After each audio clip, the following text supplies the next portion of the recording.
하나님의 열심히 일을 이루신다라는 제목으로 하나님의 말씀을 선포하도록 하겠습니다.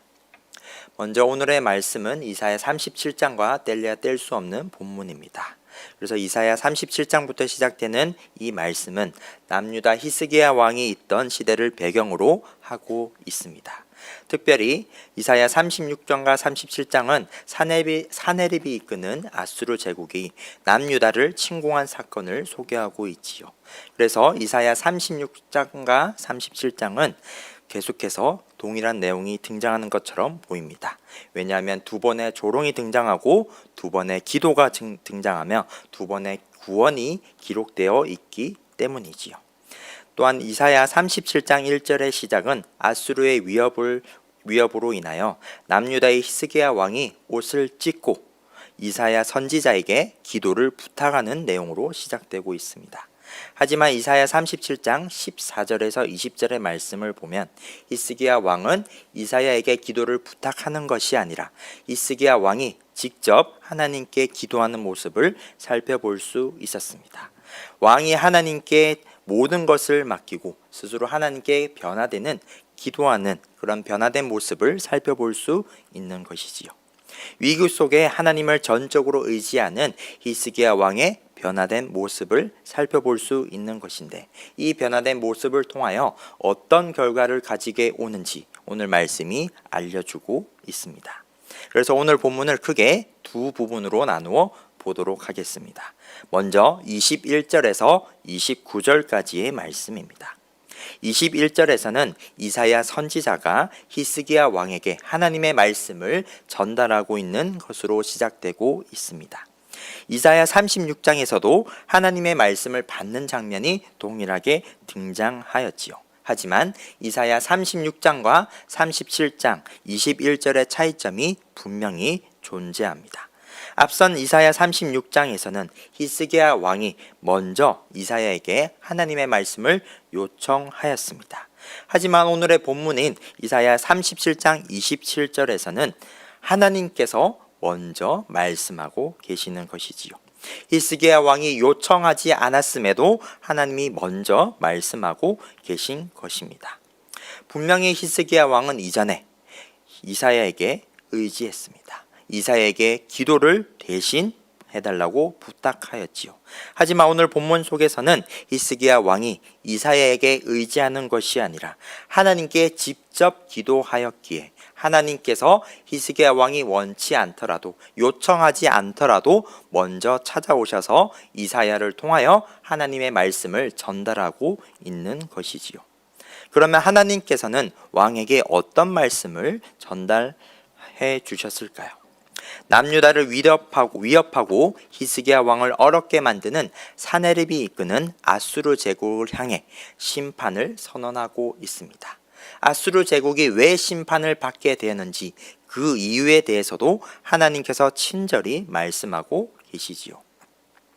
먼저 아수르는 하나님을 향하여 죄를 분명히 지었습니다.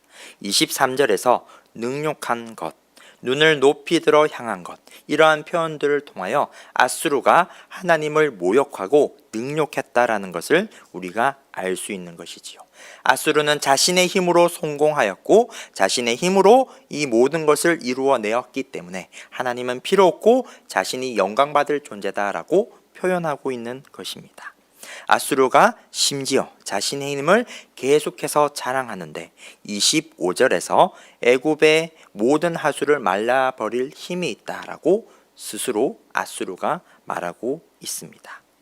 아수르의 교만함이, 아수르의 오만함이 극을 달림을 이 말씀을 통해 알 수 있습니다. 하지만 이처럼 세상의 모든 힘을 가지고 있다며 자랑하는 아수르보다 더 크고 위대한 분이 26절에서 29절까지 말씀하고 계십니다. 바로 하나님이시죠. 26절에서 태초부터 행한 바, 상고부터 정한 바로서 이러한 표현을 통하여서 이 세상을 창조하시고 이 세상을 다스리는 분이 바로 하나님 한 분밖에 없다. 하나님보다 더 크고 위대한 분은 없다라는 것을 분명히 드러낼 뿐만 아니라 이 하나님께서 일하고 계시고 말씀하고 계신다라는 것을 알 수 있습니다. 대단한 힘을 가진 것처럼 보였던 아수르의 견고한 성읍이 진정한 왕이시고 통치자이시고 주권자이신 하나님을 통해 돌무더기가 되어버린다라고 하나님이 말씀하고 계십니다. 아수르가 이처럼 하나님의 심판을 받게 되는 이유는 앞서 말했듯이 자신의 교만, 자신의 오만함을 하나님께서 다시 한 번 더 27절을 통해 알려주고 있습니다. 그들의 오만과 그들의 힘의 자랑함을 통하여서 하나님의 백성을 괴롭혔기 때문에 하나님께서는 반드시 심판하실 것이다 라고 알려주고 있는 것이지요. 그래서 28절과 29절에서 나를 거슬러 분노함, 내 오만함이, 이 표현을 통해서 아수르의 제목이, 죄악이 다시 한 번 더 고발되고 있고 이를 통하여 심판을 당할 것이다 라는 것을 분명히 선포하고 있는 것입니다. 그래서 하나님께서 이 심판의 모습을 이렇게 표현하고 있는 것이지요. 내가 갈고리로 내 코를 깨며 재갈을 내 입에 물려, 이렇게 표현하고 계시는 것입니다. 하나님께서 아수르를 분명히 심판하실 것이다 라고 알려주고 있는 것이지요. 이처럼 21절에서 29절의 말씀은 아수르의 오만과 교만이 하나님의 심판을 받게 되는 원인이고 이유가 됨을 알려주고 있습니다. 또한 하나님이 아수르를 심판하는 것은 히스기야 왕이 기도했기 때문에 즉흥적으로 하나님께서 계획하시고 일하신다는 것이 아님을 알 수 있는 것이죠. 하나님이 아수르를 심판하시는 것은 태초부터 정하신 하나님의 뜻이라는 것을 이 21절에서 29절까지의 말씀을 통해 알 수 있습니다. 즉 하나님이 태초부터 정하신 뜻이 온전히 성취될 것임을 다시 한 번 더 드러내고 있는 것이지요. 그리고 오늘 본문의 두 번째 부분인 30절에서 32절까지의 말씀이 등장하고 있습니다. 선지자 이사야가 히스기야 왕에게 하나님의 말씀을 전달하고 있지요. 30절의 말씀은 남유다와 히스기야 왕을 위협하는 아수르의 심판이 결코 우연이 아님을 다시 한 번 더 알려주고 있습니다. 아수르의 위협으로 남유다는 농사를 지을 수 없을 테지만 스스로 난 것으로 인하여 먹을 곡식이 있을 것이다 라고 알려주고 있지요. 또한 3년이 되었을 때에는 완전한 평화가 찾아와서 포도나무에서 난 과실을 먹을 수 있을 것이다 라고 알려주고 있습니다. 이 하나님의 뜻이 결코 우연이 아님을, 하나님의 뜻이 온전히 성취될 것임은 이러한 자연적인 징조를 통하여 계속해서 알려주고 있는 것이지요. 이 아수르의 침공이 물러나는 것, 아수르의 위협이 사라지는 것은 우연히 일어난 사건이 아니라 하나님이 정하신 뜻임을 이 자연적인 징조를 통해 확인할 수 있게 하나님이 직접 알려주고 계시는 것입니다. 이 징조를 통해 하나님이 다시 한 번 더 이 세상을 통치하는 자로서, 주권자로서의 모습을 사람들에게 알려주고 있는 것이지요. 왕에게 특별히 알려주고 있는 것입니다. 또한 31절에서 하나님께서 선택하신 백성, 남은 자를 향한 구원을 말씀하고 계십니다. 하나님께서 선택한 자는 뿌리를 박음으로 안전을 보장받는다는 것을 알 수 있습니다. 하나님께서 선택한 자는 열매를 맺음으로 번영을 누리게 된다는 것 또한 알 수 있는 것이지요.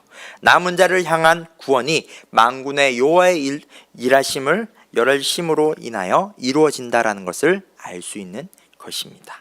하나님께서 선택한 자, 하나님께서 남기기로 작정하신 자는 하나님이 반드시 구원하신다. 하나님께서 반드시 지켜보아 주신다. 하나님께서 반드시 번영하여 주신다라는 것을 이 말씀을 통해 알 수 있습니다. 그래서 오늘의 말씀을 정리해 보도록 하겠습니다. 히스기야 왕은 사무엘상이나 열왕기 상하에 보면 히스기야 왕은 과거에 군사와 외교, 돈을 통해 자신을 스스로 구원하고자 노력한 사람임을 알 수 있었습니다. 그래서 자신을 위해 스스로 기도하지 않고 이사야에게 대신하여 기도를 부탁한 사람이지요. 하지만 하나님을 통하여 믿음이 생긴 히스기야 왕은 변화되었습니다. 자신이 직접 하나님께 나아가 하나님께 모든 것을 맡기고 하나님께 기도하기 시작하였지요. 그래서 하나님께서는 직접 히스기야 왕이 요청하지 않더라도 그에게 말씀하십니다. 그리고 그 말씀이 무엇입니까? 왕을 위협하는 아수르는 그의 교만과 오만으로 하나님께서 반드시 심판하실 것이다 라고 알려주고 있는 것이지요. 또한 하나님이 선택한 백성, 남기기로 작정한 자는 반드시 지킬 것이고 보호하실 것이다 라고 알려주고 있습니다.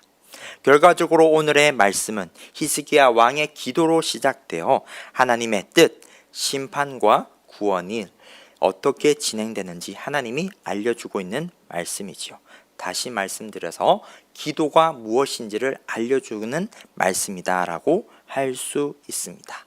기도라는 것은 자신의 뜻을 하나님께 아뢰는 것이기도 하지만 오늘 말씀에서 우리에게 알려주고 있는 기도는 기도를 통해 하나님의 말씀이 무엇인지를 깨닫게 하고 기도를 통해 하나님의 일하심을 바라보게 만들며 기도를 통해 하나님께 전적으로 신뢰함으로 하나님의 일하는 모든 것을 바라보고 온전히 받아들이는 것이다 라는 것을 알 수 있는 것입니다. 다시 말해서 기도는 하나님께 전적으로 신뢰하는 것이고 하나님의 일하심을 바라보게 만드는 수단이 되는 것이지요. 그래서 이 기도를 이 히스기야 왕이 온전히 보여주고 있는 것입니다. 하나님을 전적으로 신뢰하는 모습이 바로 이 히스기야 왕의 모습인 것이죠. 반면에 하나님을 전적으로 신뢰하지 않는 모습은 아수르를 통해 알 수 있는 것이지요. 스스로의 힘을 통해 스스로 성공해왔고 스스로의 힘으로 여기까지 살아왔으며 스스로의 힘으로 계속해서 앞으로 살아갈 수 있을 것이다 라고 자신하는 사람이 바로 아수르라는 것이지요. 하나님께 신뢰하지 않고 하나님께 기도하지 않는 사람이 바로 아수르라는 것을 우리가 알 수 있는 것입니다. 이러한 사람은 하나님께서 반드시 심판하신다라는 것 또한 알 수 있는 것입니다. 그래서 우리가 오늘 하나님께 올려드리는 기도를 통해 오늘도 하나님을 신뢰하고 의지할 수 있기를 축복드립니다. 기도를 통해 오늘도 하나님께 선택받은 자라는 것을, 믿음을 받은 자라는 것을 기억하시길 축복드립니다. 기도를 통해 오늘 또 만군의 여호와께서 우리 인생 가운데 개입하여 주셔서 하나님의 뜻을 우리에게 알려주시고 하나님의 일하심을 바라봄으로써 우리가 하나님의 온전하신 일하심에 동참하시길 주님의 이름으로 축복드립니다. 그래서 하나님의 열심이 오늘도 우리 인생 가운데 책임지실 것임을 소망하고 기대하는 우리 모든 성도님들이 되길 주님의 이름으로 축복드립니다.